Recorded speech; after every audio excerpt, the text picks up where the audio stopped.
మహమ్మద్ రసూలుల్లా అని మహమ్మద్ ప్రవక్త గారు చెప్పిన మాటలు అనుసరిస్తూ నడిచినటువంటి మహమ్మదీయ కుటుంబంలో నేను పుట్టాను.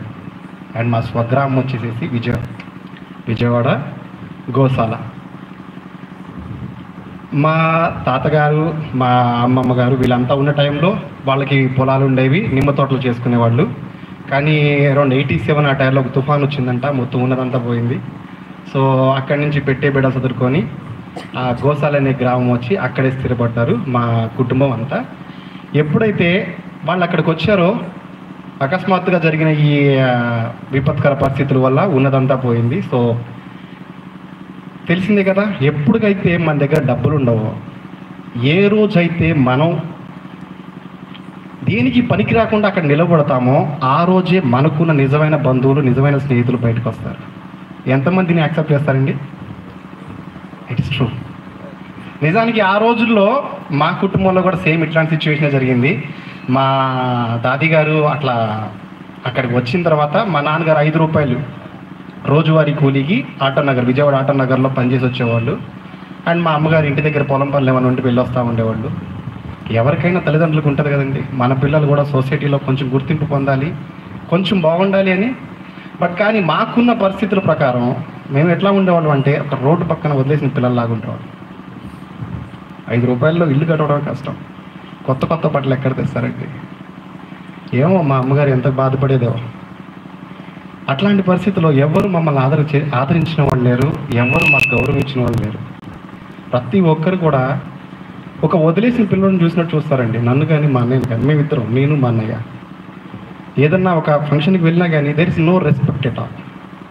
వాళ్ళు ఏమంటారా, వచ్చారు కదా కూర్చొని వెళ్ళండిరా, అది తినేసి వెళ్ళండిరా అంతేలే. కానీ అరే ఇది మనోళ్ళు, వీడు కూడా మన బంధువే అన్న ఒక్క మాట కూడా వాళ్ళ నోటి నుంచి వచ్చింది లేదు. అందరూ వదిలేశారు. అదే టైంలో మరొక పిడుగు లాంటి వార్త, మా దాదికి హార్ట్ ఎన్లార్జ్ అయింది. అది అంటే నాన్న వాళ్ళ అమ్మగారు హార్ట్ ఎన్లార్జ్ అయింది. సో మా దగ్గర ఆర్థికంగా అంత లేదు, ఏదో ఉన్న దాంట్లో వెళ్ళేది, ఏదో ఒక హాస్పిటల్లో ఒక చిన్న మెడిసిన్ తీసుకునేది వచ్చేది.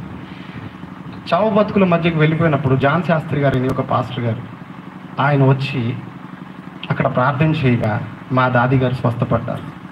అప్పుడు మా దాది గారు మొదట మా కుటుంబంలో నుంచి దేవుళ్ళని నడవడం మొదలుపెట్టింది. దేవునికి స్తోత్రం. చిన్నపిల్లలం కాబట్టి మా దాది ఎటు వెళ్తే అటే, నాన్న అమ్మ పనికి వెళ్ళేవాళ్ళు. సో మా దాది ఎటు వెళ్తే అటే అలాగే వెళ్తూ ఉండేవాళ్ళు.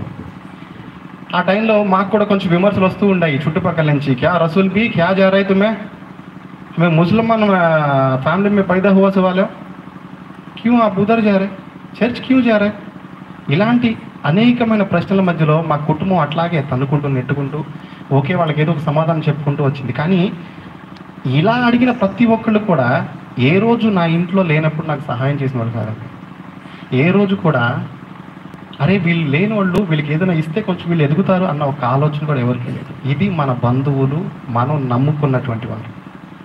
నా జీవితం మీ అందరికి ఒక ఉదాహరణ. నేను అటువంటి పరిస్థితిలోనే పెరిగాను. అందరూ వదిలేసి అందరూ చీదరించుకున్న స్థితిలోనే ఉన్నాను. ఆ టైంలో మా దాదితో పాటు వెళ్తున్నప్పుడు ఒక చిన్న దర్శనం వస్తూ ఉంది నాకు.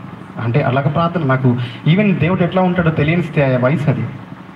నేను ఎట్లా ఉండాలి, ఎట్లా డ్రెస్అప్ అవ్వాలి, ఎట్లా నీట్గా ఉండాలని తెలియని వయసు అది. కానీ ఆ విషయం అందరికీ తెలియదు కదా. నేను అట్లా ఉన్న సిచ్యువేషన్లో ఒకసారి మా అన్నగారి ఇంట్లో ఫంక్షన్ జరిగితే అక్కడికి వెళ్ళాం.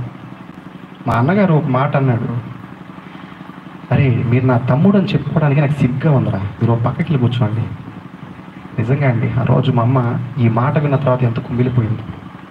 అక్కడి నుంచి అక్కడేం అనలేదు, అక్కడి నుంచి ఇంటికి వచ్చిన తర్వాత నన్ను మా అన్నయ్య 2 దెబ్బలు వేసింది. మేము ఉంటున్న దానికి మరి మా అమ్మ ఎవరు నడిచిందండి, మరి మా స్థితి అది.